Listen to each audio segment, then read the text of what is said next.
Prime TV और मैं हूं आपके साथ नंदिनी यादव। वक्त हो गया है उत्तर प्रदेश की बड़ी खबरों का रुख कर लेते हैं खबर की ओर।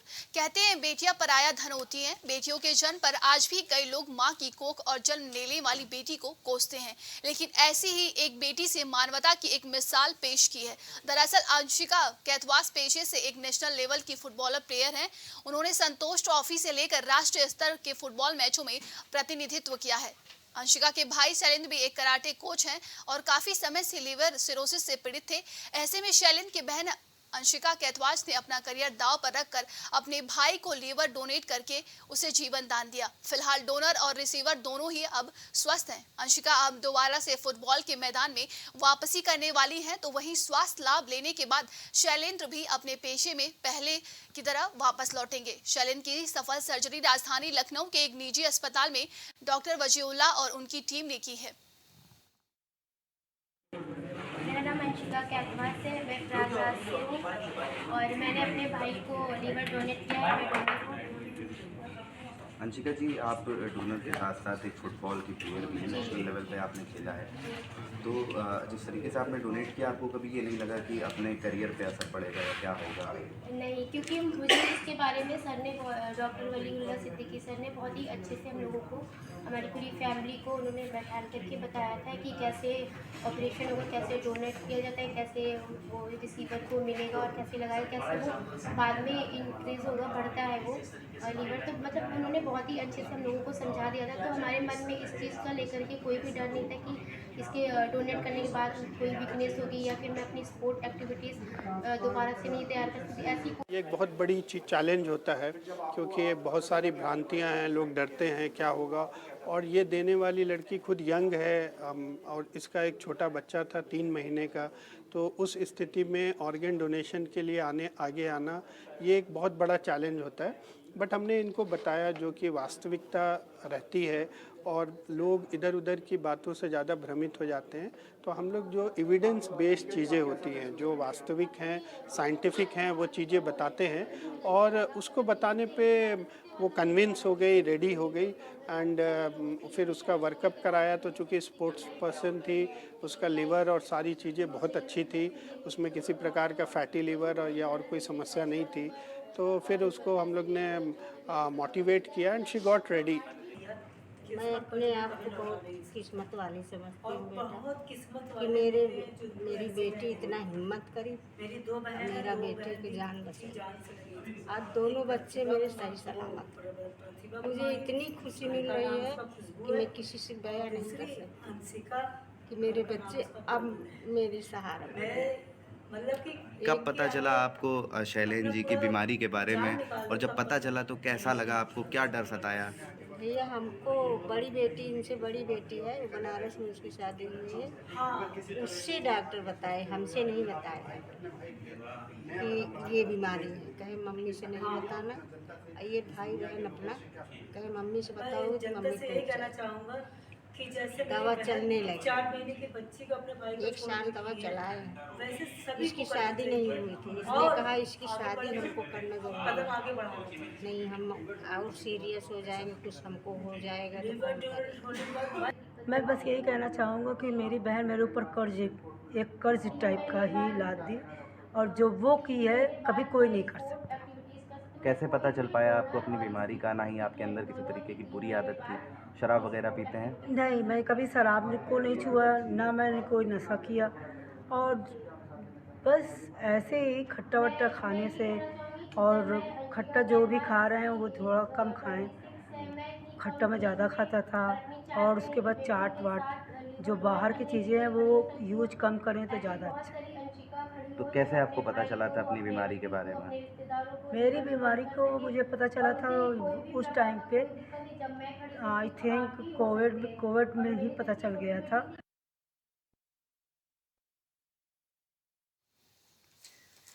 झांसी में पिछले कुछ दिनों से बारिश न होने पाने के कारण किसानों की बोई हुई फसल अब सूखने की कगार पर आ गई है, और ऐसे में किसानों को अपनी फसल की चिंता सताने लगी है, जिसको लेकर किसान कांग्रेस के प्रदेश अध्यक्ष शिवनारायण सिंह के नेतृत्व में सैकड़ों किसानों ने महुआ रानीपाट तहसील परिसर में धरना प्रदर्शन किया, जिसमें बुंदेलखंड सहित झांसी जिले को सूखा घोषित कराए जाने के साथ फसल का सर्वे कराने की मांग की गई है। सबसे बड़ी समस्या है सूखा की, जो अभी तक पानी नहीं बरसा तो सारी फसलें नष्ट हो चुकी हैं। जो बीज मूंगफली का बोया गया था, तिली का बोया गया था, वो जमा ही नहीं है, और जमा तो पानी ना बरसने के कारण सारी फसलें नष्ट हो चुकी हैं। इसलिए हम लोगों ने मतलब आपत्ति में सरकार से मांग की है कि सारे किसानों ने कि सूखा का मुआवजा दिया जाए और बीमा क्लेम भी दिया जाए साथ में। हमारे यहाँ के सूखे के कारण सभी फसलें खरीफ की नष्ट हो गई हैं और किसानों का जो है परेशान है, और जो है किसान जानवरों के लिए चारा भी नहीं है, और किसान खान जो है मुआवजा, तहसील से मुआवजा और बीमा दिलाया जाए। देखिए, बुंदेलखंड कई वर्षों से सूखे की मार झेल रहा है। इस वर्ष भी सूखे की चपेट में पूरा बुंदेलखंड है।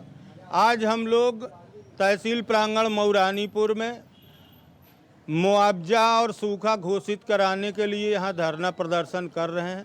आज हमारे साथ ब्लॉक मऊरानीपुर के रोरा भटपुरा के सैकड़ों किसान बैठे हैं, जिनकी पीड़ा है और वो भी असहनीय है, क्योंकि इनकी जो मौजा है रोरा भटपुरा, जिसमें लगभग 2600 एकड़ ज़मीन है, जिसमें किसानों ने खरीफ फसल बोई थी, जिसमें मूंगफली, तिली, उर्द, मूंग की फसल बोई थी।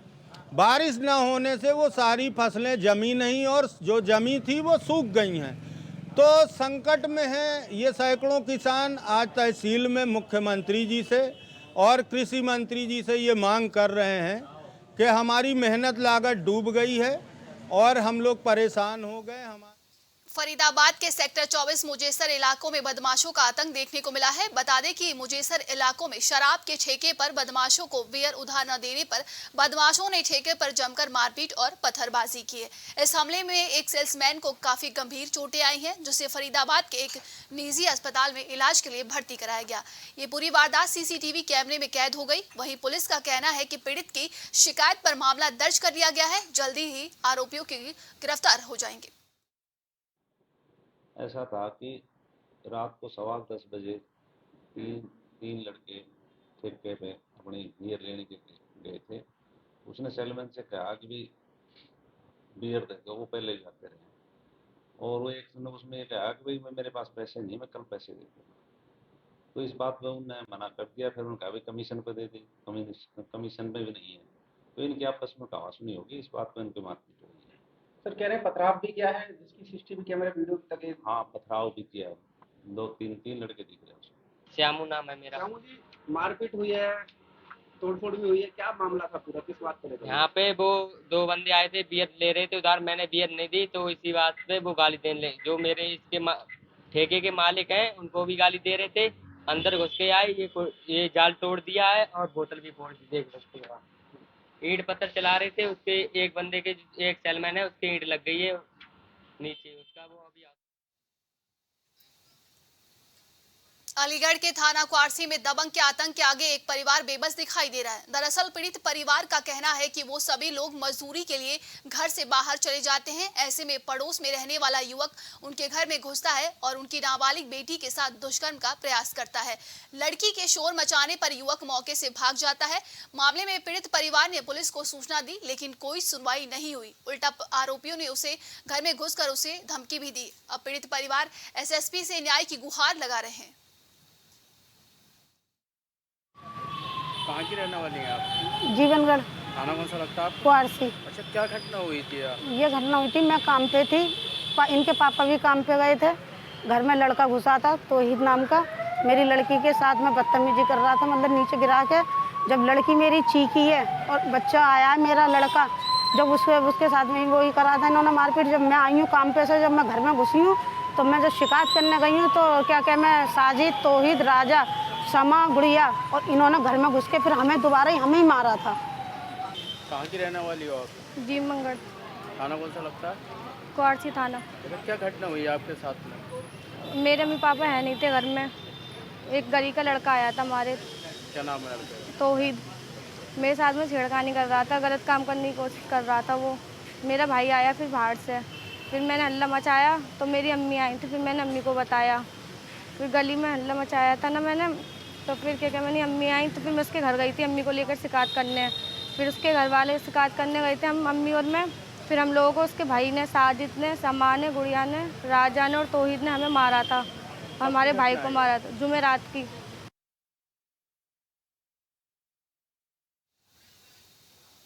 15 अगस्त के आयोजन को लेकर पुलिस कमिश्नर के आदेश पर फरीदाबाद में पुलिस सड़कों पर उतर चुकी है। इसी कड़ी में बल्लभगढ़ में 15 अगस्त को लेकर पुलिस ने विशेष जांच अभियान चला रखा है और डॉग स्क्वाड की मदद से राहगीरों के सामान और वाहनों की जांच की जा रही है। इस विशेष अभियान के तहत बल्लभगढ़ बस अड्डा पर भी पुलिस ने यात्रियों के सामान की जाँच की। वहीं सुरक्षा के मद्देनजर यह अभियान 15 अगस्त तक जारी रहेगा। तो वहीं सहायक उप निरीक्षक भूपेंद्र ने जानकारी देते हुए बताया कि कोई भी संदिग्ध या आपत्तिजनक व्यक्ति और सामान दिखाई देता है तो उसकी विशेष पड़ताल की जा रही है ताकि आजादी के पर्व के दौरान किसी भी घटना से बचा जा सके। अभी 15 अगस्त 2023 आने वाला है।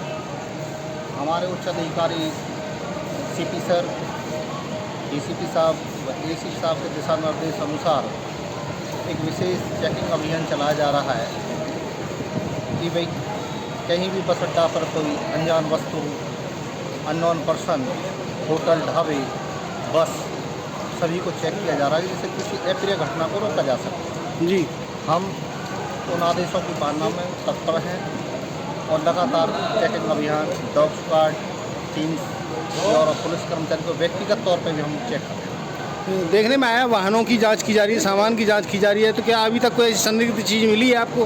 हाँ, इसके अतिरिक्त हमारे एनवी एक्ट को देखते हुए हम एनवी एक्ट के यदि कोई यातायात के नियम को उल्लंघन करा, कोई सस्पेक्टेड व्हीकल मिल रहा है हमें। उत्तर प्रदेश जिले गाजियाबाद के लोनी क्षेत्र में ओए होटल और उनके संचालक पनप रहे हैं, जिसको लेकर लक्ष्मी गोरक्षा ट्रस्ट के आशु पहलवान ने अवैध संचालित ओए होटल पर उपजिलाधिकारी लोनी को ज्ञापन दिया। ज्ञापन प्राप्त कर उपजिलाधिकारी लोनी ने कार्यवाही का आश्वासन देते हुए संबंधित अधिकारियों को टीम गठित कर उचित कार्यवाही के निर्देश दिए। साथ ही आपको बता दें कि हाल ही में लोनी में चल रहे 2 अवैध ओए होटल पर एसडीएम के आदेश पर नायब तहसीलदार और जीडीए जेई राजेश शर्मा द्वारा कार्यवाही करते हुए सील किया गया था। मुझे नहीं पता।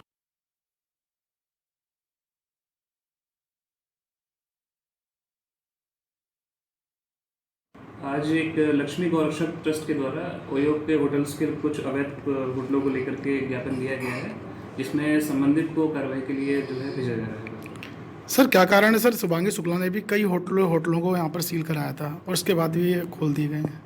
देखिए, इसमें जो भी अग्रिम कार्रवाई होगी उसके लिए जो है पत्र भेजा जाएगा और अग्रिम कार्रवाई की जाएगी। मामला ये लोनी में अवैध काफ़ी लोनी क्षेत्र में अवैध होटल काफ़ी चल रहे हैं और इस पर कुछ दिन पहले भी बंद करवाए गए थे अधिकारियों द्वारा, फिर दोबारा खुल गए हैं। 60 घाट पता नहीं कहाँ पर है, मुझे नहीं पता।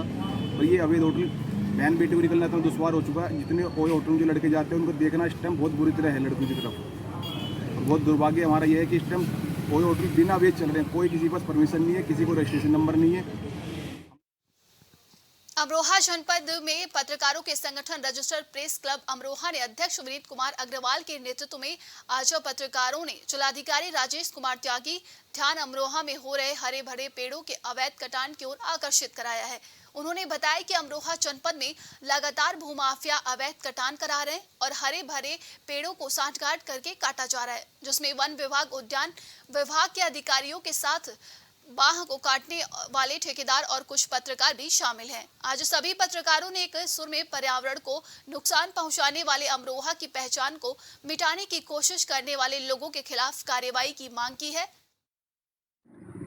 देखिए, रजिस्टर्ड प्रेस क्लब अमरोहा ने आज एक ज्ञापन अमरोहा जिलाधिकारी को दिया है और हमारी जो मांग है वो ये है कि जो अमरोहा में जनपद भर में कई क्षेत्र ऐसे हैं जहाँ पर बड़े पैमाने पर अवैध कटान चल रहा है पेड़ों का, खासतौर से आम के पेड़ों का अवैध कटान किया जा रहा है और भूमाफिया इसमें शामिल हैं। भूमाफियाओं का जो इसमें पूरा दल है, पूरी यहाँ पर एक बताया जा रहा है कि यहाँ पर पूरा एक बहुत बड़ा गैंग बना हुआ है, जिसमें जो है वो लोग उद्यान विभाग के लोग भी उसमें शामिल हैं, वन विभाग के लोग भी शामिल हैं और कुछ पत्रकार साथी भी शामिल हैं। हमें शर्म भी आ रही है कहते हुए कि पत्रकार साथी भी शामिल हैं, लेकिन चूँकि बिना पत्रकार आजकल जो देखा जा रहा है कि कई माफिया जो है वो पत्रकारों को साथ लेकर के काम कर रहे हैं, इसलिए आज हम सब पत्रकारों ने अपनी सामाजिक भूमिका अदा करते हुए यहाँ कलेक्ट्रेट पहुँच करके डीएम साहब को ज्ञापन दिया जो मुख्यमंत्री महोदय के नाम है और हमने मांग की है कि जो ऐसे लोग हैं उनके खिलाफ कड़ी कार्रवाई की जाए, अवैध कटान को रोका जाए, क्योंकि जो हरियाली है जिसे हम पर्यावरण बोलते हैं, जिसकी वजह से आने वाले समय में काफ़ी मुश्किलों का सामना करना पड़ सकता है। तो हमने कहा है कि पर्यावरण को संरक्षित रखने के लिए यहाँ पर जो है ये सब चीज़ें ज़रूरी हैं, ऐसे लोगों पर नकेल कसना ज़रूरी है। औरैया सड़क सुरक्षा पखवाड़ा का आज समारोह पूर्वक समापन हो गया। इस दौरान जिलाधिकारी और पुलिस अधीक्षक द्वारा छात्रों को यातायात नियमों का पाठ पढ़ाया गया। बता दें कि शहर के नेशनल हाईवे पर स्थित एक विद्यालय में कार्यक्रम का आयोजन किया गया। सड़क सुरक्षा पखवाड़े का आयोजन परिवहन, यातायात एवं PWD विभाग द्वारा आयोजित कराया गया।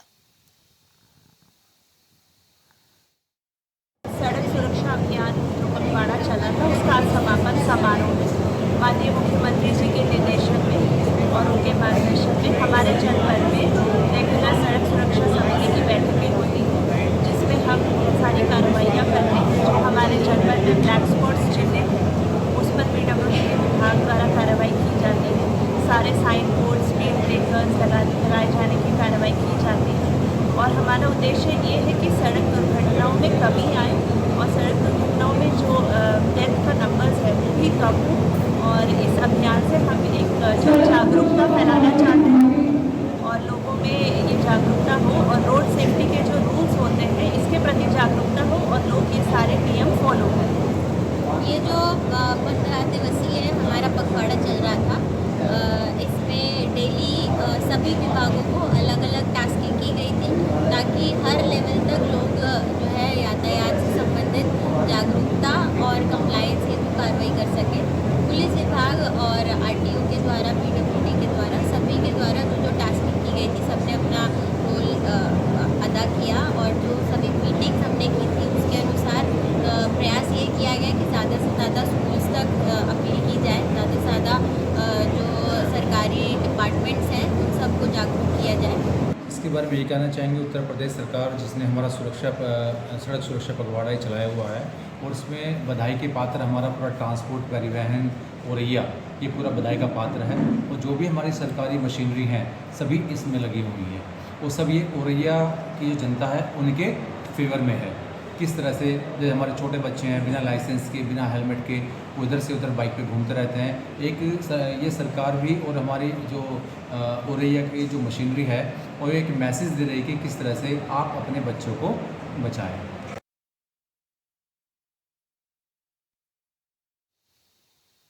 हरदोई पुलिस ने ऑपरेशन ऑल आउट के तहत 2 शातिर चोरों को गिरफ्तार किया है जिन्होंने विभिन्न थाना क्षेत्रों में 5 चोरी की घटनाओं को अंजाम दिया था। पुलिस ने दोनों को गिरफ्तार कर चोरी की घटनाओं का खुलासा किया है, जिनके पास से पुलिस ने भारी मात्रा में चोरी का सामान और नकदी बरामद की है। SP राजेश द्विवेदी ने बताया कि ऑपरेशन ऑल आउट के तहत सांडी पुलिस ने 2 शातिर चोरों को गिरफ्तार किया है जिन्होंने सांडी, सवायशपुर, माधवगंज और लोनान में चोरी की वारदात को अंजाम दिया था। ये जनपद में चल रहे ऑपरेशन ऑल आउट जो कि बढ़ती हुई चोरियों के दृष्टिगत चलाया गया था, इसमें विगत में भी काफ़ी खुलासे हुए हैं, कई चोर पकड़े गए हैं। इसी क्रम में थाना सांडी द्वारा इसमें 2 चोर गिरफ्तार किए हैं जो थाना सवायशपुर के रहने वाले हैं। इनके द्वारा विगत में जनपद में हुई लगभग 5 चोरियों का जुर्म स्वीकार किया गया। वो इनकी निशानदेही पे भारी संख्या में सफ़ेद धातु, पीली धातु वो आर्टिफिशियल ज्वेलरी बरामद की गई, 2 अवैध असलहे बरामद किए गए, चोरी करने के नकल लेने के उपकरण भी बरामद किए गए हैं। औरैया में संदिग्ध परिस्थितियों में एक वृद्ध का शव मिलने से हड़कंप मच गया। बता दें कि एरवा कटरा थाना क्षेत्र के ग्राम पटना एरवा में 72 साल के वृद्ध का शव घर के बरामदे में संदिग्ध परिस्थितियों में मिला। सिर में चोट होने के चलते मृतक के छोटे बेटे ने पिता की हत्या की आशंका जताते हुए पुलिस को सूचना दी। सूचना पर पहुंची पुलिस ने शव को कब्जे में लेकर पोस्टमार्टम के लिए भेज दिया है। साथ ही मामले की जाँच पड़ताल कर रही है।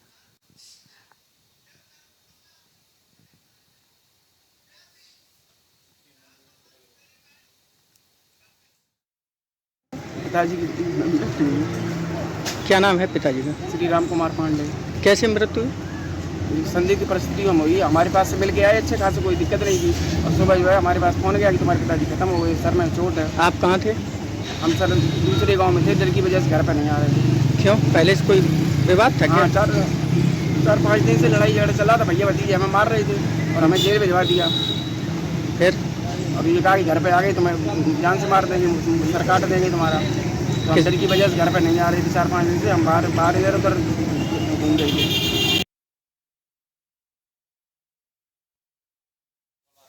सुल्तानपुर में विश्व हिंदू परिषद काशी प्रांत के विस्तार योजना बैठक क्षेत्र संयोजन पूर्वी यूपी बृजेंद्र सिंह की अध्यक्षता में संपन्न हुई, जिसका संचालन डॉक्टर संजय सिंह के द्वारा की गई थी, जिसमें कई जनपदों के जिला से संयोजकों की घोषणा काशी प्रांत संयोजक अरविंद सिंह द्वारा की गई, जिसमें प्रमुख रूप से सुल्तानपुर के जिला संयोजक अरविंद कुमार सिंह उर्फ राजा, वाराणसी के जिला संयोजक राजन कुमार पांडे और अमेठी के जिला संयोजक अखिलेश शुक्ला के रूप में की गई है। हिंदू परिषद की विधि प्रकोष्ठ की काशी प्रांत की विस्तार योजना बैठक 29 जुलाई को शनिवार के दिन काशी में रखी गई थी, जिसमें काशी प्रांत के लगभग 12 जनपदों से अधिवक्तागण इकट्ठा हुए थे, जिसमें प्रत्येक जनपद को जिला संयोजक और सह जिला संयोजक के रूप में दायित्व दिए गए। जैसा कि आप जानते हैं कि विश्व हिंदू परिषद तो अपने आप में एक संस्था है जो हिंदुओं के सनातनी के लिए कल्याण के लिए बराबर संघर्ष कर रहा है, लेकिन ज़रूरत इस बात की है कि कुछ हमारे असामाजिक तत्व कह लीजिए या देश विरोधी ताकतें वो कानून का दुरुपयोग करते हुए देश का अहित कर रहे हैं, तो उनको कैसे चेक किया जाए, इसके लिए विश्व हिंदू परिषद ने अलग से विधि प्रकोष्ठ की एक शाखा गठित की गई है, जिसमें अधिवक्ता मुख्य रूप से गाजियाबाद के थाना नंदग्राम क्षेत्र में हुई डकैती की घटना का पुलिस ने खुलासा करते हुए 8 आरोपियों को गिरफ्तार किया है। पकड़े गए आरोपियों ने बताया कि वह रेकी कर पहले फैक्ट्रियों में माल का पता लगाते हैं, उसके बाद लूट की घटना को अंजाम देते हैं। पकड़े गए 8 आरोपियों में 3 नजदीकी सोसाइटियों में पहले गार्ड का काम किया करते थे, जिससे उन्हें आसपास के इलाके की पूरी जानकारी थी। देखिए 16/17 की रात्रि को हमको सूचना मिली थी कि एक फैक्ट्री कारोबारी की फैक्ट्री में लगभग 1000 किलो जो स्क्रैप का माल है उसको वहाँ के गार्ड को बंधक बना के लूट लिया गया। इसमें तत्काल ही हम लोगों ने अभियोग पंजीकृत कर लिया एवं टीमें बना दी थी। इसमें कल देर रात्रि हमको सफलता मिली है, जिसमें कि हम लोगों ने 8 लोग की गिरफ्तारी सुनिश्चित करी है। इसमें हम लोगों ने 2 कबाड़ी, 2 वाहन स्वामी और वाहन चालक और उसके अलावा 4 अन्य लोगों को गिरफ्तार करा है, जिनको जेल भेजा। सर तस्दीक कैसे हुई बदमाशों की? क्या कोई सीसीटीवी वगैरह था? पुलिस कैसे पहुंची सर इन तक? देखिए इसमें हम लोगों ने टीम्स लगा रखी थी, हम लोगों ने सीसीटीवी कैमरों से हम पूरा रूट फॉलो कर रहे थे, साथ ही साथ कुछ मैनुअल इनपुट। बुलंदशहर में भारतीय किसान यूनियन के पदाधिकारियों ने एक्साइज कार्यालय डिबाई में आकर अधिशासी अभियंता को छतारी विद्युत स्टेशन से काली नदी फीडर के लोगों की समस्या का ज्ञापन सौंपा। ज्ञापन में जर्जर तार तत्काल प्रभाव से बदले जाने, किसानों के फूके हुए ट्रांसफार्मर बदले जाने और काली नदी फीडर के खराब उपकरणों को तत्काल बदले जाने की बात कही गई, जिसके बाद अधिशासी अभियंता ने उनकी समस्याओं को जल्द से जल्द सही कराने का आश्वासन दिया। पहले इनकी मांग जो थी वो जो हमारी सरकार की योजना है 10 घंटे किसानों को सप्लाई दी जानी चाहिए, तो सबसे पहले तो वो मांग है उनकी कि उनको नियमानुसार शेड्यूल के अनुसार 10 घंटे सप्लाई दी जाए। दूसरी मांग ये है कि कई साल पुरानी जो जर्जर लाइनें हैं जिन पे इंसुलेटर भी नहीं है, तार जर्जर हैं, गर्म होकर टूट जाते हैं, उनको तत्काल प्रभाव से बदला जाए। और जो हमारे ट्रांसफार्मर ओवरलोड हैं उनकी क्षमता वृद्धि तत्काल किए जाएं। किसानों की निम्नलिखित समस्याएं हैं, हम तो किसानों को समझाने का प्रयास कर रहे हैं। भारतीय किसान यूनियन द्वारा ये धरना दिया गया है। किसान यूनियन के आप ब्लॉक पहासू के अध्यक्ष हैं और ये पहासू ब्लॉक की समस्या नहीं, मुझे लगता है कि पूरे डिवाई डिवीज़न की समस्या है। इसमें किसान क्या है कि विद्युत शासन के अनुसार हमारी जो सरकार है उसने 10 घंटा का अलाउ किसान को जंगलात की लाइन का किया है, और जो ये विभाग है किसान को 2 या 2.5 घंटे बिजली दे रहा है, वो भी ट्रैपिंग में दे रहा है। जहाँ इंसुलेटर लगने चाहिए वहाँ चप्पल लगा रखी हैं, जहाँ क्रॉस आर्म लगने चाहिए वहाँ लकड़ी के टुकड़े लगा करके काम चलाए जा रहे हैं। किसान को जर्जर तार होने की वजह से पूर्ण आपूर्ति नहीं मिल रही। गाजियाबाद के हरनंदी नदी का जलस्तर कम तो हुआ, मगर कई घरों में दीवारों पर दरार आ गई। साथ ही कई लोगों के घर धंस गए। लोग अब अपने घरों में वापस जा रहे हैं, घरों का ताला खोल रहे हैं। घरों में सांप, बिच्छू और कई जीव जंतु घरों में डेरा डाले हुए हैं। लोगों को अब डर भी सता रहा है। लोग अपने घरों में मरम्मत भी कर रहे हैं। लोगों ने बताया कि हमने अपने खून पसीने की मेहनत से लोन लेकर, अपने रिश्तेदारों से पैसे लेकर हमने अपना आशियाना बनाया था। जल स्तर काफ़ी ऊंचा हो गया था। उसके लिए यहाँ के कॉलोनी वासी को काफ़ी परेशानी की सामना करना पड़ा। यहाँ के जो लोकल निवासी हैं वही यहाँ पे ज़मीन काट रहे हैं और लोकल लोग का ही ये ज़मीन भी है। जब हम लोगों ने प्लॉट लिया था तो हमसे कहा गया था कि ये दादा लाई प्लॉट है और यहाँ पे कभी बाढ़ नहीं आता, कभी इसी तरह की कोई बात नहीं होता और हम आप लोगों के साथ हैं।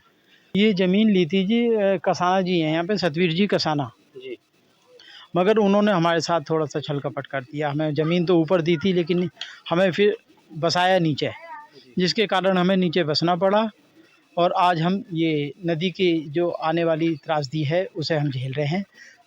अब इस जलस्तर बढ़ने के कारण नदी का पानी जो है वो आपके घरों में घुस चुका था। क्या कुछ दिक्कतें हुई और किस तरीके से आपने उसको संभाला? दीवारें चटक गई हमारी, फर्श चटक गए हमारे, और ये स्थिति बन गई थी कि हम लोग बाहर सो रहे थे अपनी गैलरी में, अपनी गली में आकर, जिसके कारण सारे बच्चे, बीवी और हम और हमारी पूरी गली बाहर सो रही थी जी, कि कहीं भड़बड़ाकर मकान ना गिर जाए। हरदोई में एक ऐसे पुलिस कांस्टेबल हैं जो पक्षियों को कैद और पशुओं को भूखा नहीं देख पाते। जब से इनका चयन हुआ है तब से यह बेजुबानों को खाना खिलाने और आजाद कराने का कार्य करते चले आ रहे हैं। बता दें कि अगर इनको कोई पिंजरे में कैद पक्षी बेचते हुए मिल जाता है तो उसे यह खरीद कर आजाद कर देते हैं, जिसका वीडियो वायरल होने के बाद जब हरदोई के एसपी को इसका पता चला तो उन्होंने पुलिसकर्मी को बुलाकर उनकी प्रशंसा की, साथ ही 10,000 रुपए का इनाम देकर पुरस्कृत भी किया। ये सुरेश सब लोग आरक्षी हैं हमारे जनपद में, जो कि इस समय 112 में काम कर रहे हैं। और मेरे संज्ञान में आया कि इन्होंने विगत इस माह एक व्यक्ति पिंजरे में चिड़िया बेच रहा था। इन्होंने उसको 1400 रुपये देकर के सारी चिड़ियाँ उसको दे दी, उनको आज़ाद कर दिया। पूछताछ करने पर इनके द्वारा बताया गया कि जब से ये सेवा में आए हैं प्रत्येक माह जब भी इनको मौका मिलता है अपने अल्प वेतन से भी पैसे खर्च करके ऐसी ही चिड़ियाँ खरीद लेते हैं, उन्हें आज़ाद कर देते हैं। अन्य भी इनके पशु सेवा के भी सूचनाएं ज्ञात हुई हैं और ये डेफिनेटली पुलिस का एक मानवीय चेहरा प्रकट हो रहा है। इसके लिए इन्हें पुरस्कृत किया गया ताकि ये आगे भी उत्साहित होकर कार्य करें। औरैया में सावन के चौथे सोमवार पर शहर के शिवालयों में शिव भक्तों का तांता देखने को मिला। सुबह से ही श्रद्धालु मंदिरों में पहुंचने लगे। जलाभिषेक के लिए शहर से लेकर गांव तक के शिव मंदिरों में भक्तों की कतार देखने को मिली। जलाभिषेक करने वाले भक्तों के शिव मंदिर आने का सिलसिला जारी रहा। मंदिर में कप्तान महोदय और मेरे द्वारा सुरक्षा व्यवस्था देखा गया, वहाँ पर सुरक्षा व्यवस्था का जायजा लिया गया और साथ ही साथ जो श्रद्धालु आए थे, जो कांवड़िया आए थे, उन पर पुष्प वर्षा की। आज के लिए उत्तर प्रदेश की खबरों में बस इतना ही। देश दुनिया की तमाम खबरों के लिए देखते रहिए प्राइम टीवी। नमस्कार।